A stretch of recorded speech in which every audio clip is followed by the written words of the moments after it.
Assalamualaikum warahmatullahi wabarakatuh. Innal hamdalillah nahmaduhu ta'ala wa huwal hamidul majid wa nashkuruhu azza wa jalla syukran yastawjibul mazid. Wa nashhadu an la ilaha illallah wahdahu la syarikalah lahul hukmu fi ardihi wa sama'ih.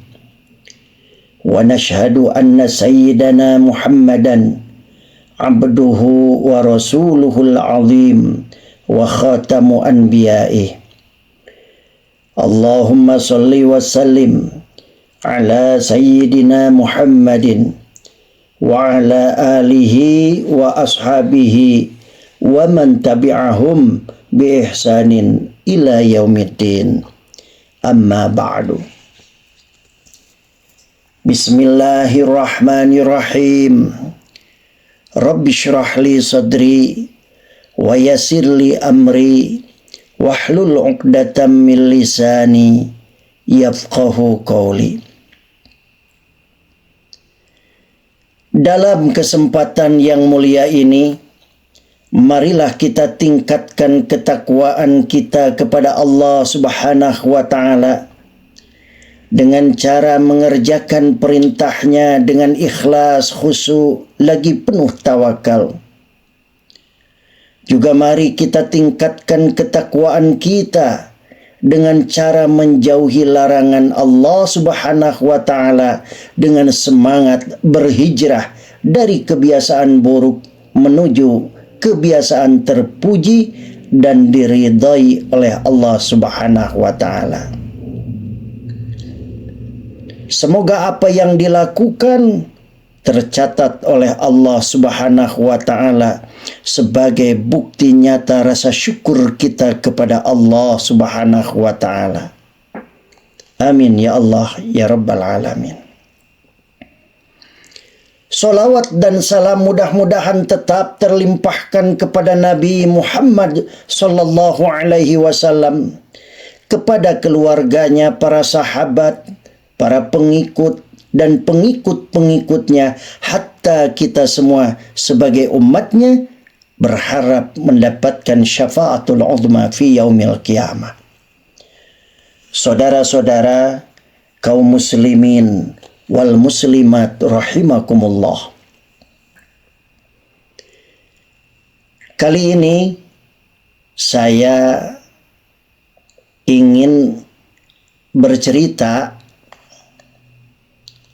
sebuah kisah di mana pada suatu ketika ada seorang laki-laki datang menghadap Rasulullah sallallahu alaihi wasallam. Laki-laki tersebut bertanya, "Wahai Rasulullah, siapakah manusia yang paling baik?" Jadi yang ditanyakan oleh orang tersebut atau seseorang laki-laki tersebut adalah tentang siapakah manusia yang paling baik. Maka Rasulullah sallallahu alaihi wasallam menjawab, manusia yang paling baik adalah orang yang paling rajin membaca Al-Quran, paling bertakwa kepada Allah Subhanahu wa ta'ala, dan yang paling sering memerintahkan yang ma'ruf dan mencegah yang mungkar, serta paling sering menyambung tali silaturahmi. Hadis riwayat Ahmad bin Hanbal. Riwayat di atas menegaskan bahwa ada beberapa kriteria yang disebut Nabi Muhammad sallallahu alaihi wasallam sebagai manusia yang terbaik. Adapun kriteria yang pertama yaitu orang yang suka membaca Al-Quran. Membaca Al-Quran secara istimrar, membaca Al-Quran secara istiqomah adalah merupakan tindakan amaliyah yang baik di hadapan Allah Subhanahu wa ta'ala. Karena salah satu yang didambakan surganya Allah adalah talil Quran, yang membaca Al-Quran.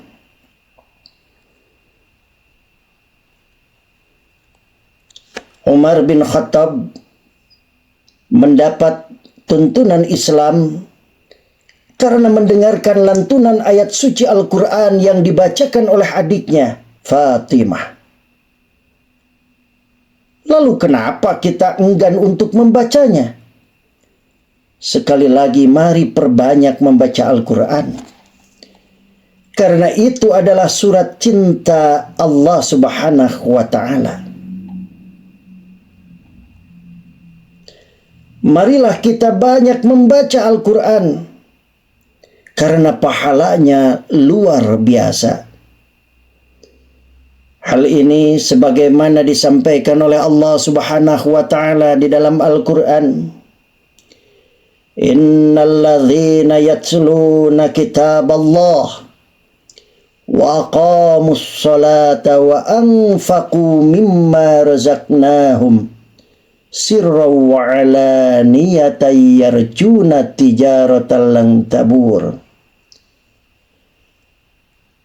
liwaffiyahum ujurahum wa yazidahum min fadlih innahu ghafurun syakur. Sesungguhnya orang-orang yang selalu membaca kitab Allah Al-Quran, menegakkan sholat dan mengimpakkan sebagian rizki yang kami anugerahkan kepadanya secara sembunyi-sembunyi dan terang-terangan. Mereka itu mengharapkan perdagangan yang tidak akan pernah rugi. Demikian agar Allah menyempurnakan pahala mereka dan menambah karunia-Nya. Sesungguhnya Allah Maha Pengampun lagi Maha Mensyukuri. Al-Quran Surat Fatir ayat 29 dan 30. Saudara-saudara,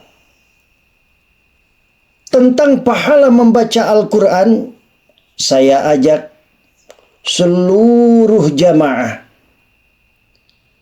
untuk menyimak hadis Rasulullah sallallahu alaihi wasallam yang diriwayatkan dari Abdullah bin Mas'ud radhiyallahu an, yang menuturkan bahwa Rasulullah sallallahu alaihi wasallam bersabda, "Man qara'a harfan min kitabillahi falahu bihi hasanatun wal hasanatu bi asyri amsalihha la aqulu alif lam mim harfun walakin alifun harfun wa lamun harfun wa mimun harfun." Barang siapa membaca satu huruf dari Al-Quran, maka baginya satu kebaikan dengan bacaan tersebut. Satu kebaikan dilipatkan menjadi 10 kebaikan semisalnya. Dan aku tidak mengatakan alif lam mim merupakan satu huruf, akan tetapi alif satu huruf, lam satu huruf, dan mim satu huruf. Hadis riwayat Tirmidzi. Saudara-saudara, adapun kriteria yang kedua adalah orang yang baik menurut Rasulullah itu orang yang bertakwa. Ini jelas sekali Al-Quran secara gamblang menyatakan bahwa orang yang paling mulia di antara kita adalah orang yang paling bertakwa kepada Allah Subhanahu wa ta'ala. Bahkan Nabi Muhammad SAW juga menegaskan hal yang sama. Beliau pernah menyatakan bahwa tidak ada perbedaan antara orang Arab dan non-Arab, yang membedakan hanyalah kualitas takwa kita kepada Allah Subhanahu wa ta'ala. Saudara-saudara, kaum muslimin wal muslimat rahimakumullah. Adapun kriteria yang ketiga Orang yang baik menurut Rasulullah Sallallahu Alaihi Wasallam adalah orang yang suka beramal ma'ruf dan nahi mungkar. Amar ma'ruf nahi mungkar. Ia mengajak kepada kebajikan dan mencegah kemungkaran. Dan inilah tugas kita bersama. Jadi amar ma'ruf nahi munkar itu bukan hanya tugas para da'i, bukan hanya tugas para mubaligh, bukan hanya tugas para kiai dan ustadz. Maka jika kita melihat seorang berbuat kemungkaran, kita sesungguhnya berkewajiban untuk memberikan nasihat, mengingatkan dengan cara yang baik dan benar. Bil hikmah, dengan cara yang bijaksana. Saudara-saudara yang dirahmati Allah Subhanahu wa taala, jika kita memerintahkan untuk melakukan kebajikan, maka kitalah yang sesungguhnya mesti pertama kali melaksanakannya. Sebaliknya, jika kita memerintahkan untuk tidak melakukan sesuatu yang jelek atau yang mungkar, maka kitalah sebenarnya orang yang pertama kali harus menghindari diri dari perbuatan mungkar tersebut. Allah Subhanahu wa taala menegaskan dalam ayat Al-Qur'an, "Wal takum minkum ummatun yad'una ilal khairi wa ya'muruna bil ma'rufi wa yanhauna 'anil munkar wa ulaika humul muflihun." Hendaklah ada di antara kamu segolongan orang yang menyeru kepada kebajikan, menyuruh berbuat yang ma'ruf dan mencegah dari yang mungkar. Mereka itulah orang-orang yang beruntung. Al-Quran Surat Al-Imran ayat 104. Saudara-saudara kaum muslimin wal muslimat rahimakumullah. Adapun kriteria yang keempat, orang yang baik menurut Rasulullah adalah orang yang suka bersilaturahmi. Persoalan ini tentu juga sangat penting. Mengapa demikian? Sebab menyambung tali silaturahmi, menyambung tali kekerabatan saat ini sudah semakin punah. Kita bisa melihat realitas yang ada di tengah-tengah masyarakat kita, betapa tradisi bersilaturahmi sudah mulai memudar. Maka setiap saat, setiap waktu, hendaknya kita meningkatkan, melestarikan silaturahmi. Kenapa demikian? Karena dengan adanya silaturahmi, maka akan diluaskan rezekinya, diperpanjang usianya. Oleh karena itu, mari kita perbaiki tali silaturahmi yang dewasa ini sudah semakin memudar. Saudara-saudara yang dirahmati Allah Subhanahu wa taala, itulah 4 kriteria orang yang baik menurut Rasulullah Sallallahu Alaihi Wasallam. Semoga kita dapat memenuhi kriteria tersebut dan dapat melaksanakannya dengan bimbingan dan mendapatkan ridha Allah Subhanahu wa taala, sehingga kita menjadi manusia yang baik di hadapan Allah Subhanahu wa taala. Itulah yang bisa disampaikan. Mohon maaf yang sebesar-besarnya. Wal 'afu minkum wallahul muwafiq ila aqwamit thariq. Wassalamualaikum warahmatullahi wabarakatuh.